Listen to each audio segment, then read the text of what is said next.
Hello everyone, you are most welcome in this video. आज की इस वीडियो में हम बात करेंगे जो हमारा नेक्स्ट टेंस है, पास्ट कंटिन्यूअस टेंस।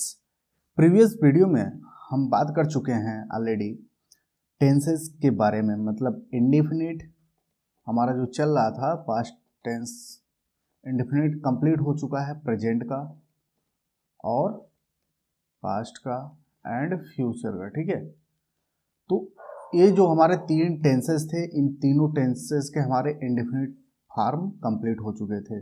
और जो हमारा सेकंड स्टार्ट हुआ था कॉन्टिन्यूअस, और कॉन्टिन्यूअस स्टार्ट हुआ था जिसमें हम प्रेजेंट बता चुके हैं। तो आज का जो हमारा टॉपिक होगा वो पास्ट कंटिन्यूअस टेंस को लेकर होगा। तो चलिए स्टार्ट करते हैं पास्ट कंटिन्यूअस टेंस। अब देखिए फ्रेंड्स, पास्ट कंटिन्यूअस टेंस क्या होता है। जैसा कि हम जानते हैं कि कंटिन्यूअस का मतलब होता है लगातार या जारी रहना। ऐसे जो किसी भी समय में, मतलब जैसे ये पास्ट टाइम है तो पास्ट समय में किसी कार्य का, किसी घटना का होना या मतलब जारी रहना होता है, तो उसको क्या बोलते हैं, पास्ट कंटिन्यूअस टेंस। जैसे ऐसे वाक्यों में काम का जारी रहना भूतकाल में पाया जाता है, यानी जो बीते हुए समय होते हैं उसमें कार्य का जारी होना पाया जाता है। वाक्य के अंत में क्या होता है, रहा था, रही थी, रहे थे पाया जाता है। वाक्य के अंत में क्या होता है, रहा था, रही थी, रहे थे पाया जाता है। दिस टेंस डिस्क्राइब्स एक्शन और event that were ongoing in past. उसी का वो इंग्लिश वर्जन है। ठीक है, मतलब ऐसे इवेंट्स या एक्शंस जो ऑन गोइंग थे, कहाँ पर, पास्ट टाइम में, तो क्या होते हैं, that is past continuous tense. ठीक है, ये हमारे क्या कहे जाते हैं, पास्ट कंटिन्यूअस टेंस। जो पास्ट टाइम में हमारे जो एक्शंस और इवेंट वो ऑन गोइंग रहते हैं, कंटिन्यू रहते हैं पास्ट टाइम में, वही क्या कहे जाएंगे, पास्ट कंटिन्यूअस टेंस। ठीक है फ्रेंड्स, और जैसा कि हम जानते हैं कि हर एक टेंस में जो सेंटेंसेस होते हैं, हम सेंटेंसेस के अकॉर्डिंग हम इसको कंप्लीट करते हैं टेंसेस को। तो सेंटेंसेस में पहला होता है पॉजिटिव, पहला क्या होता है, पॉजिटिव। सेकंड होता है negative and third is interrogative. ठीक है, इंट्रोगेटिव होता है। इन थ्री टाइप के सेंटेंसेस को लेकर हम टेंसेस को, एवरी टेंसेस को कंप्लीट करते हैं। पॉजिटिव को अफर्मेटिव बोलते हैं, अफर्मेटिव। ठीक है, अब इसमें से हम क्या कंप्लीट करेंगे, पहले positive sentence, negative sentence, then interrogative sentence को हम कवर करेंगे। तो चलिए अब स्टार्ट करते हैं वन बाय वन तीनों सेंटेंसेस को। या तीनों ये सेंटेंसेस कंप्लीट हो जाएंगे तो हमारे ये पास्ट कंटिन्यूअस टेंस भी कंप्लीट हो जाएगा। तो चलिए देखते हैं अब नेक्स्ट। अब देखिए फ्रेंड्स, हमारे पास है पहला अफर्मेटिव सेंटेंसेस। अब देखिए फ्रेंड्स, किसी भी टेंस का आप जो भी टेंस कवर कर रहे हैं या पढ़ रहे हैं, उसके बारे में आप जो रूल होते हैं उसको रटिए मत। ठीक है, रटने की प्रवृत्तियों को आप छोड़िए। सबसे पहले आप जैसे मैथ के फार्मूले होते हैं, मैथ के लॉजिकल क्वेश्चंस होते हैं, उसको आप लॉजिकली तरीके से समझने का प्रयास करें। उसी तरीके से यदि आप इसको भी, इंग्लिश ग्रामर को भी समझने का प्रयास करेंगे तो आप अच्छे से समझ पाएंगे, रटने की कोई ज़रूरत नहीं होगी। तो चलिए, जो अफर्मेटिव सेंटेंसेस बनेंगे पास्ट कंटिन्यूअस टेंस में, इसके क्या स्ट्रक्चर होते हैं। ठीक है, इसके क्या स्ट्रक्चर होते हैं, स्ट्रक्चर को ही समझ लेते हैं, जिससे कि सारा प्रॉब्लम हमारा सॉल्व हो जाएगा। पहले हम देखिए अफर्मेटिव सेंटेंसेस में क्या यूज करेंगे, सब्जेक्ट। पहले हम देखिए हमारा क्या आएगा, सब्जेक्ट आएगा, फिर हेल्पिंग वर्ब। क्या होगा, हेल्पिंग वर्ब। और हेल्पिंग वर्ब क्या होता है, पास्ट कंटिन्यूअस का ये होता है वाज एंड वर होता है। यदि हमारा सब्जेक्ट सिंगुलर है तो इसके साथ क्या यूज करेंगे, वाज। यदि हमारा सब्जेक्ट प्लूरल में है तो हम क्या यूज करेंगे, वर, हेल्पिंग वर्ब। ठीक है, और हम ऑलरेडी बता चुके हैं कि हिंदी वर्जन में पहचानना होता है, हिंदी वर्ड जो होते हैं लास्ट पूरे सेंटेंस के, इसको फाइंड आउट करके हम बता सकते हैं कि हमारा सेंटेंस किस टेंस के हैं। बट लेकिन ये सेंटेंसेस इंग्लिश में हो तो हम किसको फाइंड आउट करना, बस हेल्पिंग वर्ब को आप फाइंड आउट करिए और मेन वर्ब को। हेल्पिंग वर्ब के साथ साथ मेन वर्ब को भी चेक करना है। ठीक है, फिर तब हम बता पाएंगे कि हमारा सेंटेंस किस टेंस में है। तो यही मेन दो होते हैं। ठीक है, अब उसके बाद हम जानते हैं कि यदि कंटिन्यूअस टेंस है, ठीक है, तो वर्ब में हम आईएनजी तो लगाएंगे ही, चाहे वो किसी भी टेंस में हो, प्रेजेंट में हो, पास्ट में हो या फ्यूचर में। फिर उसके बाद ऑब्जेक्ट बाद अदर वर्ड कोई आ रहा है तो उसको राइट डाउन करेंगे, ठीक है। तो ये होता है हमारा स्ट्रक्चर। तो सबसे पहले हम क्या यूज करेंगे, सब्जेक्ट, ठीक है। सबसे पहले यूज करेंगे सब्जेक्ट, देन हेल्पिंग वर्ब, उसके बाद वर्ब के फर्स्ट फॉर्म में आईएनजी यूज करेंगे, ठीक है। फिर आईएनजी के बाद हम क्या यूज करेंगे, ऑब्जेक्ट। ये होता है हमारा स्ट्रक्चर। इसी के अकॉर्डिंग हम ये जितने हमारे सेंटेंसेस है 5, इसको सॉल्व करने का प्रयास करते हैं, ठीक है। अब इसी स्ट्रक्चर को माइंड में रखते हुए हम इसको सॉल्व करेंगे। चलिए देखते हैं। अब हमारे पास सेंटेंसेस हैं, देखिए पहला है मैं अपनी किताब पढ़ रहा था। अब इसमें सेंटेंस इस सेंटेंस में हमारा सब्जेक्ट क्या है, मैं, आई। अब जानते हैं फ्रेंड्स कि आई जो होता है किस नंबर में आता है, सिंगुलर नंबर और प्लूरल नंबर। तो हम इसको प्लूरल नंबर में ही रखते हैं, बट यहाँ पर हमको आई को सिंगुलर नंबर मानना है, ठीक है। आई के साथ हम क्या यूज करेंगे, कौन सा हेल्पिंग वर्ब, वाज। आई के साथ हमेशा वाज यूज करना है। I was. अब वर्ब हमारा क्या है, पढ़ना, पढ़ रहा, तो रीड, आई वाज रीडिंग। अब वर्ब के फर्स्ट फॉर्म में हम क्या यूज करेंगे, आईएनजी यूज करेंगे, आई वाज रीडिंग। अब अपना के इंग्लिश हमने बताया था कि जो ये अपना आता है इसकी इंग्लिश इस सब्जेक्ट के अनुसार ही राइट करना है। अब आई के साथ अपना के इंग्लिश हम प्रीवियस वीडियो में बता भी चुके हैं, स्पेशली इसके लिए मैंने ऑलरेडी एक वीडियो बनाया, आप उसको जाकर देख भी सकते हो, ठीक है। तो आई के साथ अपना के इंग्लिश क्या लिखेंगे, my, I was reading my a book. ये ऑब्जेक्ट हो गया हमारा। देखिए सब्जेक्ट हो गया, फिर हेल्पिंग वर्ब, फिर वर्ब का आईएनजी फॉर्म, फिर ये हमारा क्या हो गया, ऑब्जेक्ट, ठीक है। अब चलिए नेक्स्ट देखते हैं, वे, दे। ये हमारा सब्जेक्ट हो गया, दे। अब ये प्लूरल सब्जेक्ट है, इसके साथ हम क्या यूज करेंगे, वर। दे वर खेलना, playing, they were playing. Verb का फर्स्ट फॉर्म में आईएनजी यूज करेंगे, दे वर प्लेइंग फुटबॉल, ठीक है। इतना आसान तरीके, बस आपको इस ट्रैक्स जो हमारा सब्जेक्ट है वाज वेयर आईएनजी है, इसको हम स्ट्रक्चर बोलते हैं, ठीक है। फिर इसको माइंड में सेट करो, फिर इसके अकॉर्डिंग सेंटेंसेस को सॉल्व करो, एकदम आसानी से बन जाएंगे। थर्ड है हमारा, हम अपना पाठ याद कर रहे थे। तो हम है, इसकी इंग्लिश वी। अब ये प्लूरल नंबर होता है, प्लूरल सब्जेक्ट होते हैं, इसके अनुसार हम क्या यूज करेंगे, वाज या वर, वर यूज करेंगे, ठीक है। वी वर, पाठ याद करना, we were learning, we were learning, हम याद कर रहे थे अपना पाठ। क्या याद कर रहे थे, अपना पाठ। वी के अनुसार अपना की इंग्लिश क्या लगेगा, आवर, वी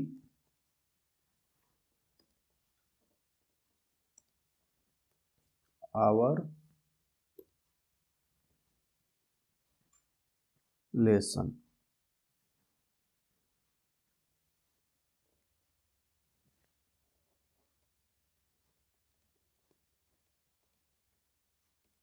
ठीक है।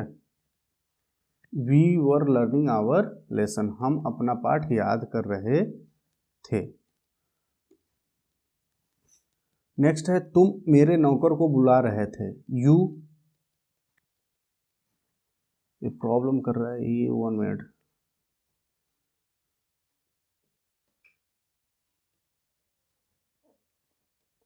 यू,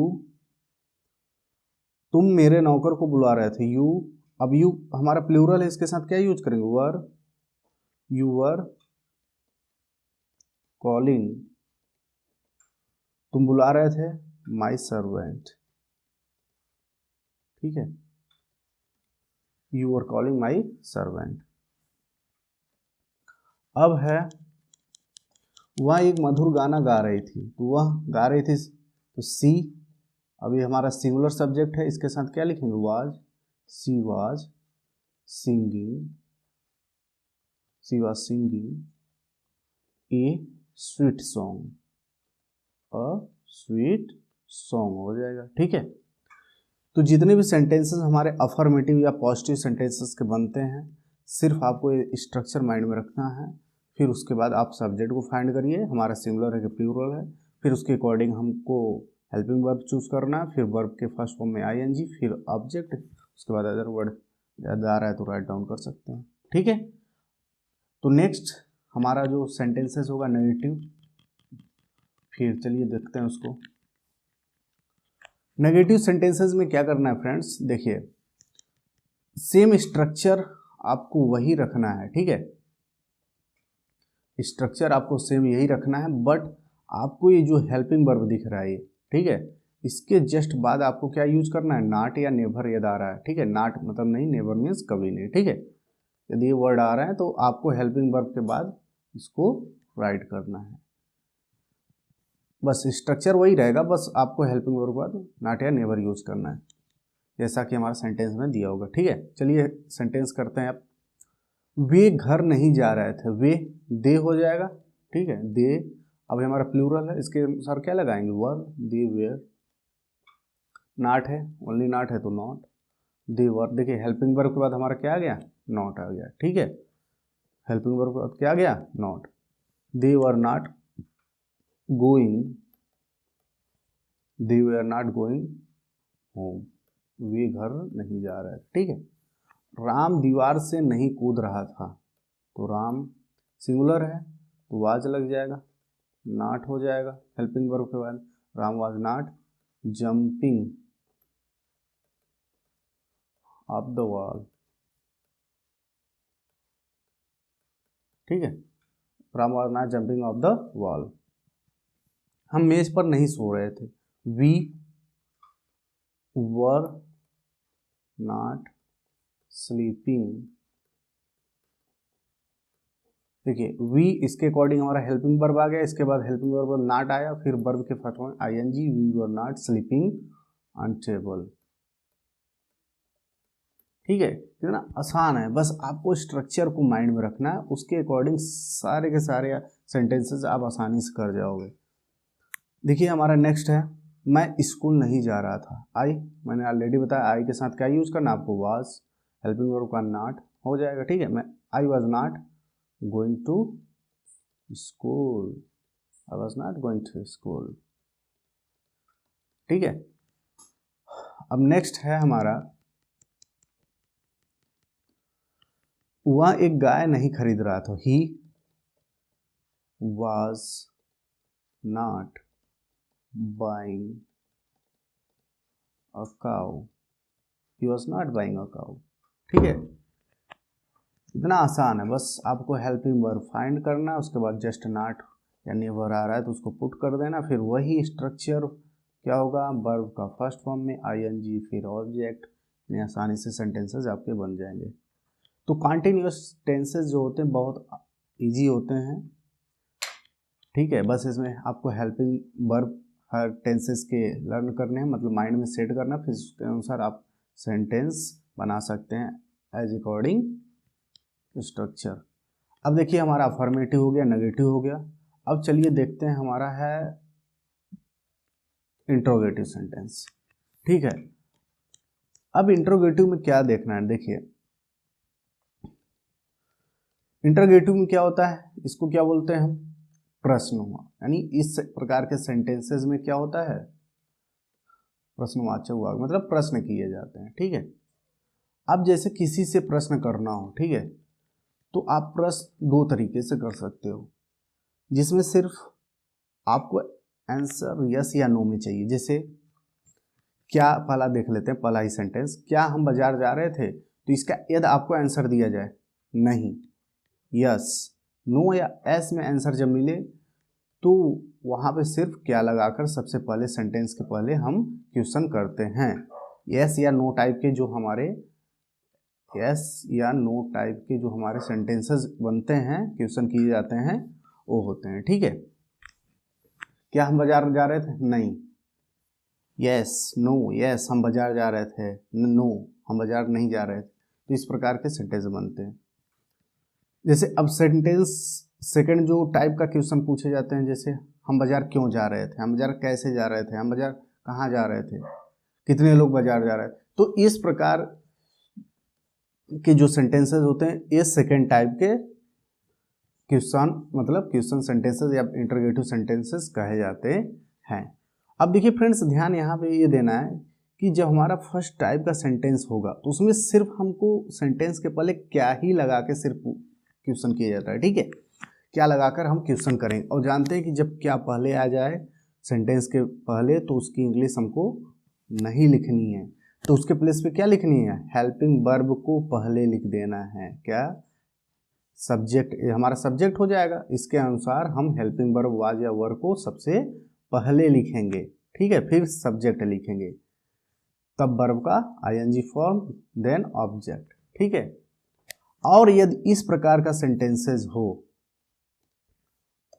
ये जो सेकेंड है, तो इस प्रकार के सेंटेंसेस में वर्ड या तो स्टार्टिंग में आए, या तो बीच में आए, या तो लास्ट में आए, उसकी इंग्लिश हमको लिखनी ही है।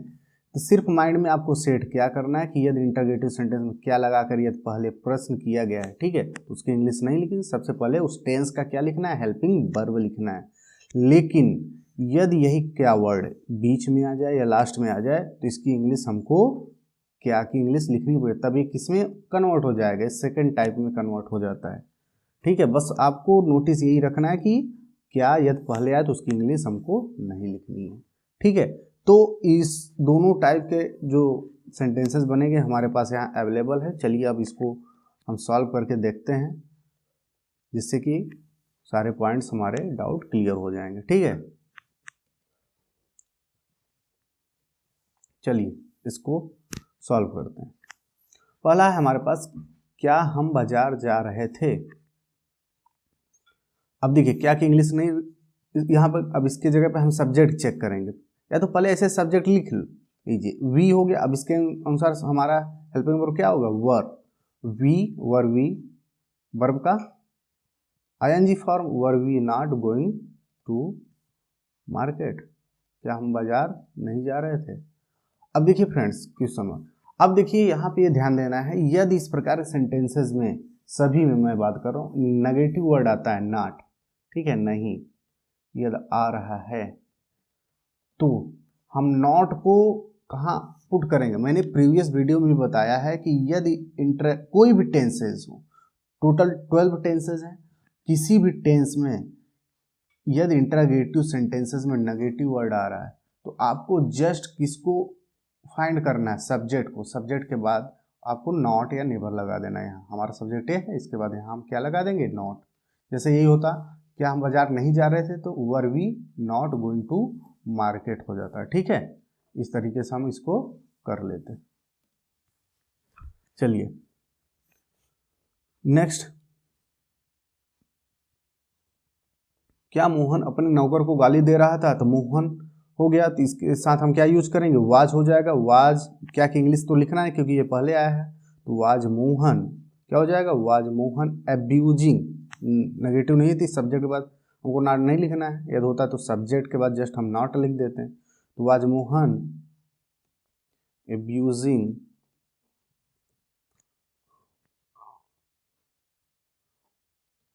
हिज, अब अपना के इंग्लिश मोहन के अकॉर्डिंग क्या आ गया, his servant, was Mohan abusing his servant हो जाएगा। ठीक है, इस तरीके से सॉल्व कर लेंगे। नेक्स्ट है हमारा थर्ड, क्या वे लड़के शोर नहीं मचा रहे थे, तो वर, लड़के बहुत से हो गए, those boys, those boys, were those boys,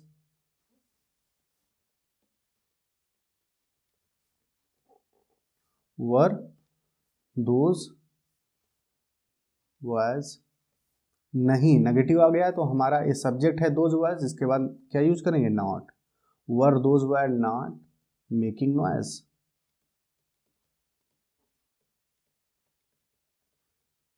ठीक है, तो इस तरीके से हम सेंटेंसेस को बनाते जाएंगे।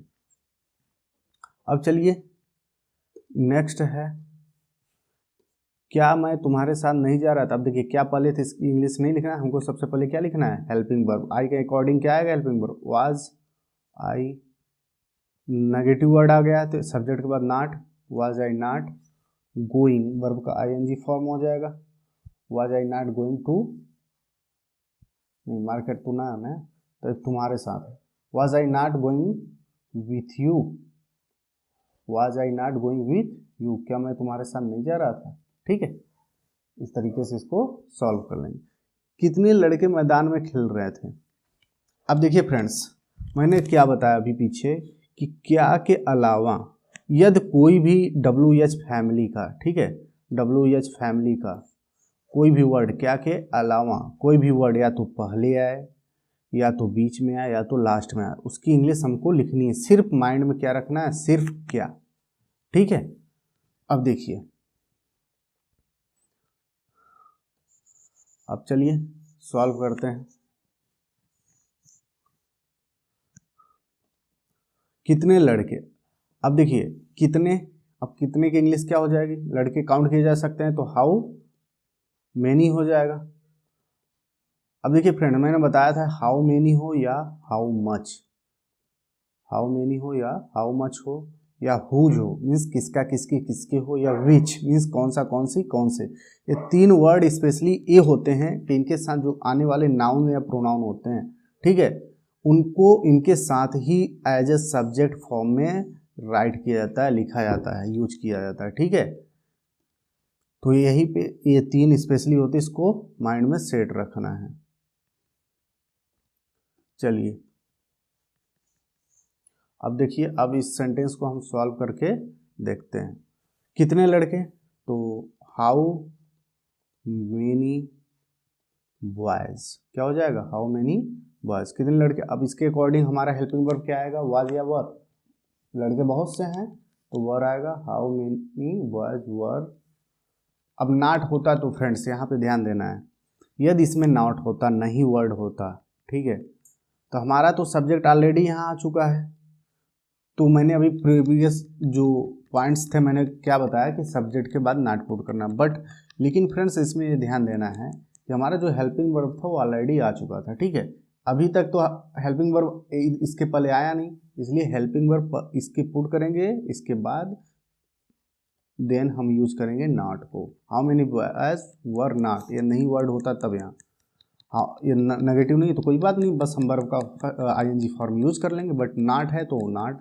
How many boys were not playing in field, in field हो जाएगा।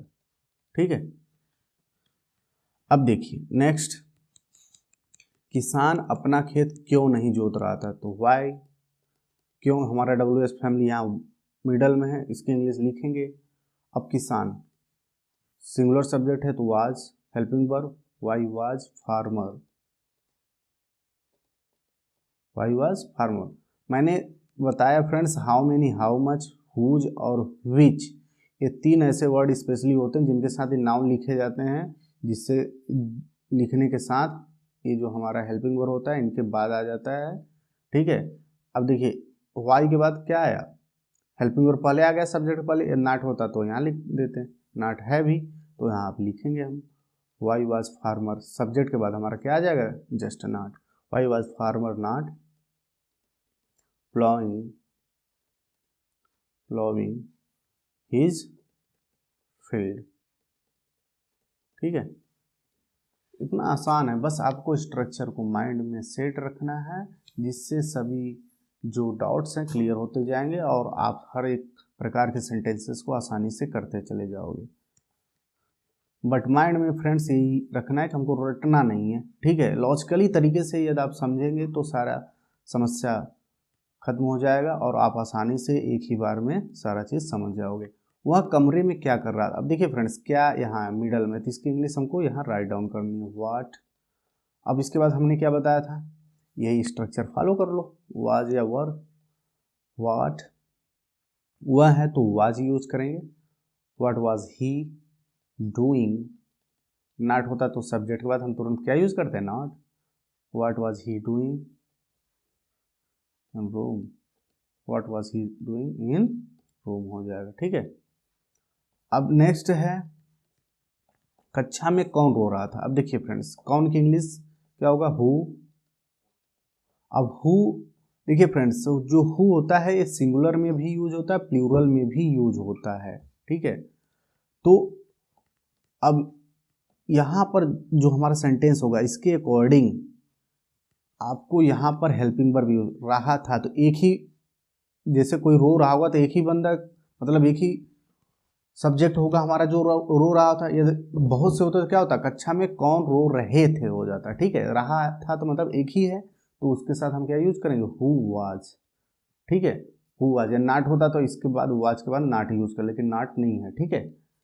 तो who was crying, who was crying in class, was crying in class.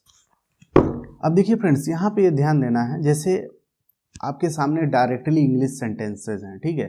यदि उसके साथ ये हेल्पिंग वर्ब फर्स्ट वाला लगा हो, मतलब सिंगुलर वाला हेल्पिंग वर्ब लगा, तो हम समझ जाएंगे हु वहाँ सिंगुलर के फॉर्म में यूज हुआ। यदि हेल्पिंग वर्ब हमारा प्लूरल का यूज हुआ, तो हमको ये समझना है कि हु वहाँ पे सब्जेक्ट, कौन सा सब्जेक्ट काम कर रहा है, प्लूरल का काम कर रहा है।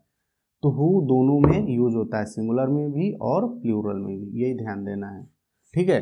तो हु के बाद हम जस्ट क्या यूज करेंगे, हेल्पिंग वर्ब। यदि नाट आता है तो यहाँ नाट ही यूज कर लेते हैं, फिर वर्ब का यानी फिर अदर वर्ड हो गया ऑब्जेक्ट के बाद, ठीक है।